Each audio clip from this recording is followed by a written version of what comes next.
Manafort's longtime business partner, has ties to many of the same Russian and Ukrainian oligarchs.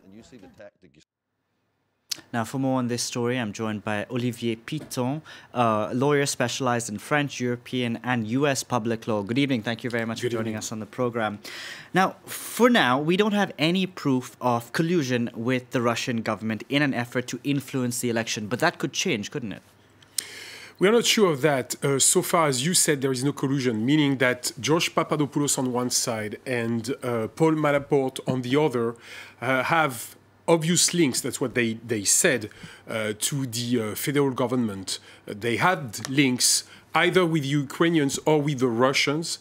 At what level, we don't know yet. But one thing, and that's what Donald Trump and his staff have started to say. First, they want to cooperate with Paul Mueller, which is probably the best defense they have. And secondly, there is no collusion. There is no link between the Trump staff, the Trump campaign in 2016, and what is happening right now. Because all these events, they started before Papadopoulos and Manafort joined the Trump staff during the campaign. But as in your legal opinion, the fact that there's no statute on collusion, how does Robert Mueller go about proving that they actually colluded if there's no statute on it? No, there is no statute on it. And secondly, the hardest part, what is at stake, is to try to make a link between what happened before, what Papadopoulos and Manafort did before they joined the Trump campaign, and the links between Donald Trump and his staff or the so-called Trump, or the potential links between Donald Trump and the Russian. And there is absolutely no way so far to prove that fact.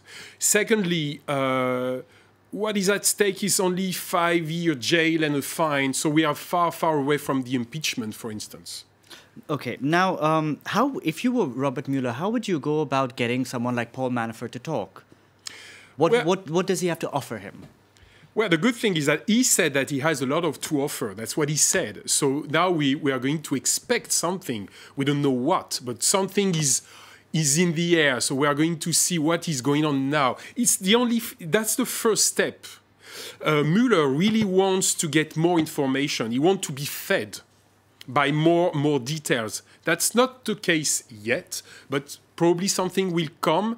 And after, what is at stake, once again, is to make the link between them, between what they did, between their links with the Russians and the Ukrainians, and Trump and his staff. Once again, that's not that obvious to prove. And in the meantime, what is also very interesting is that the polls are really, really bad for Donald Trump. It started to go down when he fired former FBI director James Comey.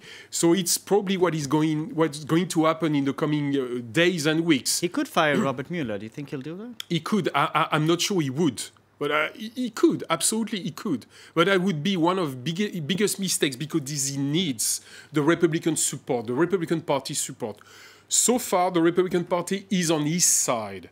So there is basically two sides, the Democrats on one side, except a couple of characters, but mainly it's standing right so far. So as long as it stays in that situation, it's okay. We are far away from more troubles for Donald Trump. But if it's changed, and if Mueller is able to prove that the links is really true between Papadopoulos and Manafort on one side and the Trump staff on the other side, it might change. Another thing which is important, if they joined the safe campaign of Donald Trump, it's probably because of their relationship with the Russians and with the Ukrainians. That's what the experts have in mind. Why did Trump decide to take them with him? Probably because they have something to deal with the Russians. It could be good in a so complicated campaign as it was in 2016. We'll see what happens. Now, on the surface, Paul Manafort, he's been charged with 12 counts, charges including money laundering, conspiracy against the United States. Whether or not there's proof of collusion with Russia, it doesn't look good that someone this close to the U.S. president during his campaign was working alongside. That's what I was saying. That's not the kind of guy you want to hire when you're in a presidential campaign. That's exactly the kind of person you want to be as far away as from yourself. And same thing with Papadopoulos. Even if George Papadopoulos is a quarter experienced man with a lot of connections with the Russians, well, that's not the type of person you want in your own team, except if you want to use what they have to offer, and especially their links and their specific links with the Russians. And that's what you want. That's why you hire them. That's what the experts in the US actually have wondering. Why did Trump decided to hire those two guys? One as his political director. I mean, that's a very important job. That's something which is, in the air. Why? The real question is why did he did that? We'll see what happens. Thank you very much, Olivier, Thank you very much for joining us on the program.